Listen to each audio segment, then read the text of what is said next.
बड़ी जानकारी आपको दे दें, रोहतक में पोल गिरने से बड़ा हादसा हो गया है। नेशनल बास्केटबॉल खिलाड़ी की मौत हो गई है। इलाज के दौरान खिलाड़ी की मौत हुई। प्रैक्टिस के दौरान सीने पर टूटकर ये पोल गिर गया, बास्केटबॉल पोल। ये जब प्रैक्टिस हो रही थी, प्रैक्टिस के दौरान ये पोल गिरा। हादसे में एक खिलाड़ी की जान चली गई। हादसे पर खेल मंत्री गौरव गौतम ने कड़ा संज्ञान लिया है। मामले में जिला खेल अधिकारी को निलंबित किया गया है। बास्केटबॉल नर्सरी को भी निलंबित किया गया है।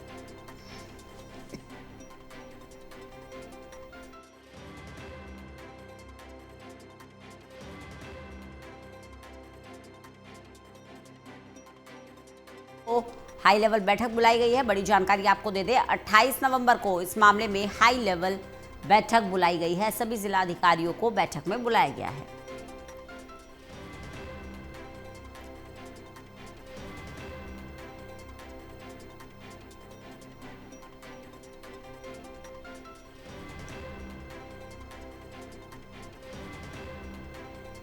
रोहतक में पोल गिरने से बड़ा हादसा हो गया है। एक बास्केटबॉल खिलाड़ी की मौत हो गई। नेशनल लेवल का एक खिलाड़ी ललित नारायण कांडपाल हमारे साथ, हमारे असिस्टेंट एडिटर जुड़ गए हैं ज्यादा जानकारी के साथ। ललित, इस पूरी घटना पर विस्तार से जानकारी चाहेंगे, कैसे हुआ ये हादसा? देखिए, रोहतक के लखनपुर माजरा की ये घटना है पूरी, जहां पर कि एक जो खिलाड़ी है नेशनल टीम में जिनका चयन हो गया था, वो जो है अपनी प्रैक्टिस कर रहे थे, लेकिन तभी अचानक जो है वो पहली बार जब उस खंभे पर लटकते हैं तो नीचे उतर जाते हैं, लेकिन दूसरी बार जब वो चढ़ते हैं तो उसके कुछ देर बाद जो है वो पोल गिर जाता है। और ये पूरी घटना उसके बाद होने के बाद जो है आज अब इसको लेकर जो है दीपेंद्र हुड्डा, जो कि रोहतक से सांसद हैं, उन्होंने जो है सरकार पर निशाना साधा है। उन्होंने कहा है कि एक होनहार लाल जो है हमने इसलिए खो दिया क्योंकि सरकार की लापरवाही थी। उन्होंने कहा कि उनकी सरकार के दौरान जो है तकरीबन 400 से ज्यादा स्टेडियम्स का निर्माण हुआ, तो ये मौजूदा सरकार ना तो स्टेडियम बना पा रही है और ना ही जो पुराने स्टेडियम है उनकी देखभाल कर पा रही है। तो इस कई गंभीर आरोप जो है आज दीपेंद्र हुड्डा ने लगाए हैं। दीपेंद्र हुड्डा ने ये भी कहा कि उन्होंने जो एमपी नेट से पैसा दिया, उस पैसे को भी अटका दिया गया और उसको लगाया नहीं गया। उनके एमपी नेट के पैसे को लगातार जो है सरकार अटका रही है और कोई काम नहीं होने दे रही है। तो कई गंभीर आरोप उन्होंने सरकार पर लगाए। उन्होंने कहा है कि जो डेथ हुई है इस सरकार की लापरवाही के कारण हुई है। जी, इस बास्केटबॉल खिलाड़ी के बारे में भी विस्तार से जानकारी चाहेंगे। शुरुआती अपडेट ये मिल रहा है कि नेशनल लेवल का प्लेयर था ये। बिल्कुल नेशनल लेवल के प्लेयर थे और जिस तरीके से दीपेंद्र हुड्डा ने बताया कि वो खुद उनसे मिल चुके थे और उनका सपना था कि वो बास्केटबॉल टीम को हेड करें और आगे जाकर देश का नाम रोशन करें और इस खेल के लिए वो मेडल लेकर आए। तो दीपेंद्र हुड्डा ने साफ तौर पर कहा कि जिस तरीके से आज एक और हम देख रहे हैं कि सरकार ना तो खेल सुविधाओं का विकास कर रही है और दूसरी तरफ जो खेल सुविधाएं बननी चाहिए थी, जो बनी हुई हैं, उनका भी ध्यान नहीं रखा जा रहा है। और उसका नतीजा ये हो रहा है कि हम देख रहे हैं लगातार कि इस तरीके के हादसे हो रहे हैं। तो अपने आप में काफी गंभीर घटना है और इस घटना का जो है एक तरीके से संज्ञान अब एक तरीके से सियासी बयान भी आया है सामने। अब देखना होगा सरकार की तरफ से कि वो क्या बयान निकलकर सामने आता है और सरकार दीपेंद्र हुड्डा के आरोपों पर क्या कुछ कहती है। जी ललित, बने रहिएगा, लगातार आपसे जानकारी लेते रहेंगे। तो नेशनल बास्केटबॉल खिलाड़ी की मौत हो गई, इलाज के दौरान मौत हुई है। इस पूरे मामले में अब जांच भी की जा रही है। तो खिलाड़ी के साथ हुई दुर्घटना को लेकर सांसद दीपेंद्र हुड्डा ने भी बयान दिया। सांसद दीपेंद्र हुड्डा ने सरकार पर गंभीर आरोप लगाए हैं। दीपेंद्र हुड्डा ने कहा कि सरकार की लापरवाही की वजह से खिलाड़ी की जान गई है। अब ललित, क्योंकि दीपेंद्र हुड्डा अब इस पूरे मामले में सीधा सीधा सरकार को कटघरे में खड़ा कर रहे हैं, ऐसे में क्या सरकार की तरफ से कोई रिएक्शन आया है? राज्य मंत्री हैं गौरव गौतम, उन्होंने जो है कार्रवाई की है और उन्होंने जो है जिला खेल अधिकारी को जो है सस्पेंड भी कर दिया है। ऐसी खबर भी निकलकर सामने आ रही है। और जो ये पूरी बास्केटबॉल नर्सरी में जिस खिलाड़ी हार्दिक की जो डेथ हुई है, उसके बाद सरकार की तरफ से ये कदम उठाया गया है।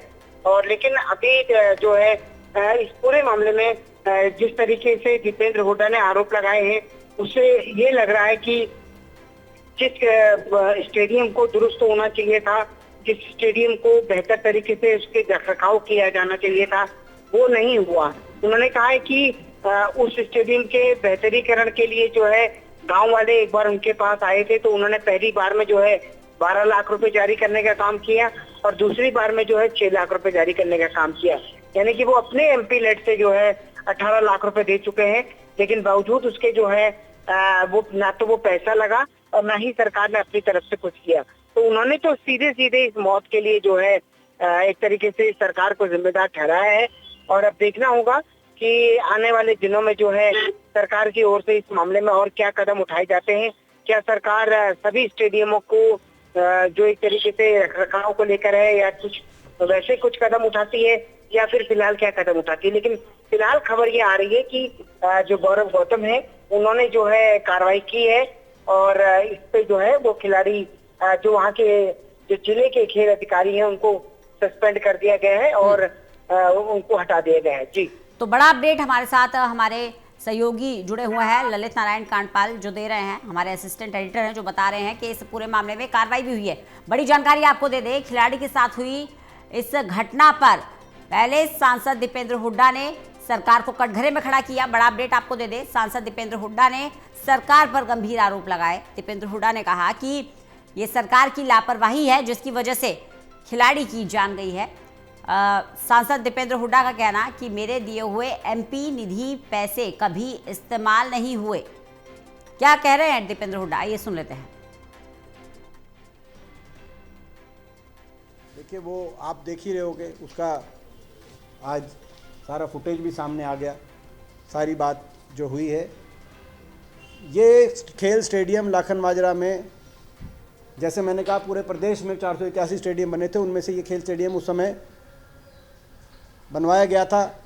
मैंने एमपी कोटे से और उस समय की सरकार से ग्रांट लेके ये स्टेडियम बनवाया था। लेकिन जैसे हरियाणा में बाकी किसी खेल स्टेडियम में रखरखाव, बिल्कुल सरकार ने उनकी रखरखाव, नया एक भी नहीं बनाया, रखरखाव की भी का बजट नहीं दिया 11 साल से। इस खेल स्टेडियम की उसी तरीके से बेरुखी,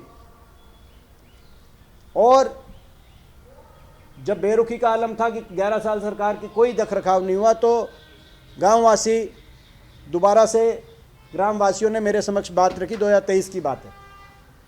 उस समय मैंने इसमें एमपी कोटा का पहली किस्त दी 12, उस समय सरकार ने कहा 12,30,000 प्रशासन की तरफ से एस्टीमेट आया, वो अप्रूव किया, लगाया नहीं, उलझा के रखा। अगर वो लगा देते, आज हमारा हीरा भाई बच जाता। 3 साल पहले की बता रहा हूँ मैं।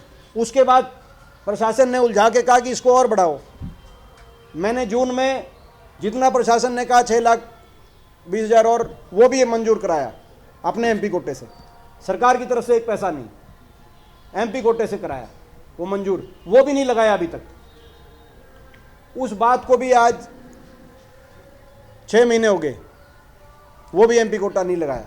आप समझ सकते हो कि ये तो नीतिगत बेरुखी, नीतिगत लापरवाही और नियति सरकार की बेरुखी, नियति लापरवाही का ये कारण बना। यहाँ तक कि मुख्यमंत्री जी से मिले बच्चे, मुख्यमंत्री जी से भी मिले, नायब सैनी जी से, और उससे पहले भी, लेकिन कोई कहीं से कोई ना खुद करो और ना कोई दूसरा करने का प्रयास करे, तो एमपी कोटे को उलझाने का काम करो। मैं समझता हूं कि आज ये इस घटना से पूरे देश के दिल के अंदर आज एक दर्द हुआ है। हमारी आत्मा को झंझोड़ने का काम इस घटना ने किया है, और जो है जितने शब्द इसके बारे में कहे जाएं वो कम।